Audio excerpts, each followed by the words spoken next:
ada berbagai aset yang melengkapkan sebuah video seperti musik, suara, rekaman suara atau gambar, font, ilustrasi, dan naskah. Namun, semua aset ini juga dilindungi oleh hak cipta, sehingga pembuat video tidak bisa mengambil berbagai aset tersebut tanpa ada persetujuan. Nah, yang jadi pertanyaan adalah, terus kalau memakai aset itu gimana dong?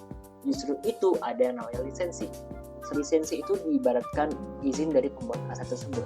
Pastinya ada tipe-tipe lisensi yang berbeda. Contohnya yang royalty free license, dimana kalau ada orang memakai aset dia itu harus bayar harga sekian buat pakai aset tersebut. Kalau kita nggak punya uang untuk bayar aset yang ada harganya gimana? Itu makanya ada Creative Commons. Biasanya kalau aset yang berlisensi Creative Commons itu gratis. Tapi ada tipe-tipe Creative Commons yang kamu harus ingat. Contohnya, ada yang boleh asetnya dipakai, tapi dicantumkan nama pembuatnya.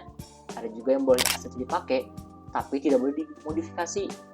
Atau ada juga yang boleh asetnya dipakai, tapi dia itu oke kalau asetnya dipakai dalam konteks yang non-komersil. Tapi kalau kita gak mau ngurusin seribut itu gimana? Pakai aja asetnya public domain. Inti dari public domain adalah aset tersebut bisa digunakan oleh umum. Jadi siapapun boleh memakai aset tersebut. Contohnya itu Mickey Mouse, karakter dari Walt Disney yang dijadikan public domain. Selain dari tipe lisensi yang aku udah jelasin, ada juga nih custom license, di mana si pembuat asetnya punya ketentuannya sendiri. Ada juga nih beberapa pengecualian terhadap penggunaan aset yang tidak harus izin, tetapi di dalam konteks yang spesifik. Misalnya, di dalam konteks pendidikan, ketika siswa mau menggunakan efek suara buat tugas videonya, itu boleh. Atau dalam konteks pemberitaan, kayak ada kabar viral di TikTok, terus ada kabar berita yang mau meliput, mereka bisa langsung aja memberitakan kabar viral tersebut di medianya. Pengecualian terakhir itu adalah kritik.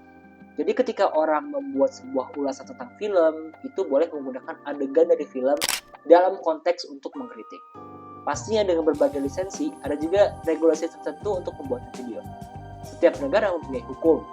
Kalau di Indonesia ada UU Hak Cipta dan UU ITE yang meregulasi aset yang dilindungi oleh hak cipta dan informasi atau transaksi yang ada di internet. Setiap sosial media juga punya regulasi yang masing-masing, seperti YouTube yang tidak boleh mengandung bahasa kasar, atau Instagram yang tidak membolehkan konten sadis. Kalau di skala internasional, ada yang namanya Conversi Bern, yang melindungi aset yang dilindungi oleh hak cipta. Walaupun ada hukum yang harus diingat, bukan berarti tidak ada etikanya juga. Yang terpenting dalam membuat video adalah tujuan kita membuat video. Kalau misalnya kita membuat video untuk menghina atau memfitnah seorang individu atau kalangan tertentu, coba pikir secara baik-baik dan tanya kepada diri sendiri. Harus ya?